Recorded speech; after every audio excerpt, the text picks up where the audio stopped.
All right, so we are talking about some of the most extreme vineyards in Argentina, and my guest today is Thibaut Delmotte, and he is the winemaker for Colomé in Salta. And Thibaut, you are the inspiration behind this entire idea. So thank you so much. How are you today? Hi, Jan. I'm very fine. Thank you very much. It's a little fresh here in the middle of winter, and we are in the middle of a pruning right now in the vineyard. Oh, very good. Well, when you work in wine, you get to meet some fascinating people, and your project is fascinating. I've got a lot of history with Colomé. I sold these wines back in the 90s. I'm excited to be able to do this with you. Thank you so much. You actually came here to Los Angeles and I met you, and we tasted through the wines, and there's definitely the Colomé is kind of a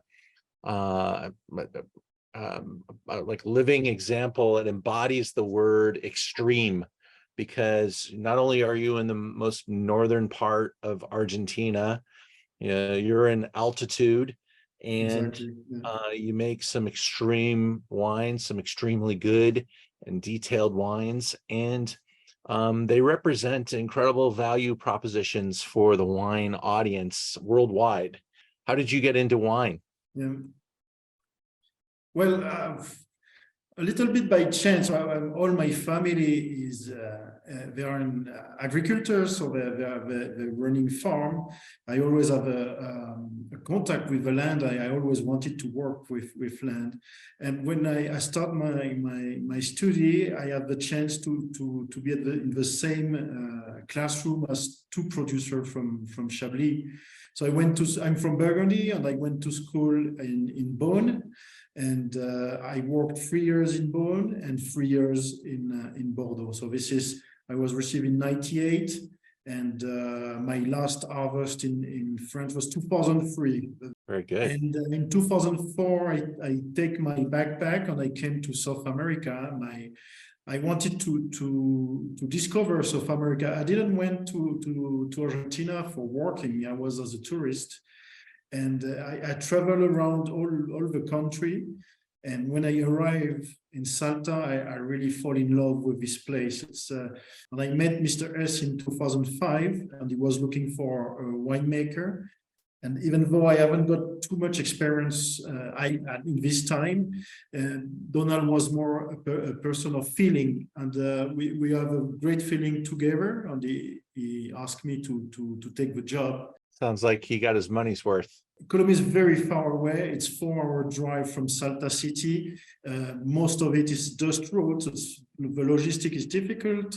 And to imagine, we just have the light 4 years ago, and we just have phone reception, cell phone reception 2 weeks ago. Imagine, before this, it was all very complicated. So we have Wi-Fi, of course, but no cell phone reception. We had to do our own electricity. So it's very challenging. So all this for saying that for Donald was very difficult to keep people, to keep professionals staying in Colomé. So here's a picture of what is the bodega, or the hacienda today, correct? Exactly. So in Colomé, this is the estancia. That's a 9-room hotel. But actually, part of it is from the old house, from the former owner, but the rest is new. But they respect a lot the colonial architecture that we're using around.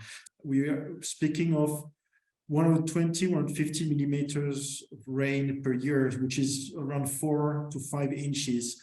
It's very low. Of course, we have to irrigate, and that's why I said that Colomé is an oasis, because we have one river going through the land, and we catch the water of this river, and with this water we irrigate the vineyard, and also we're giving the water for the hotel and the people. You have to have in mind that we have 400 people living in Colomé, and we depend 100% from the winery, and so from the Grupo Colomé.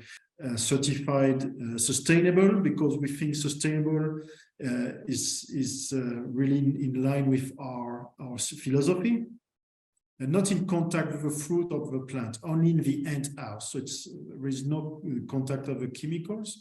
And also something important, that Colomé is the oldest winery of Argentina. It exists from 1831, but Mr. S bought it in 2001. So from 1831 to 2001 was pretty much artisanal winery. And since 2001, we stopped to grow.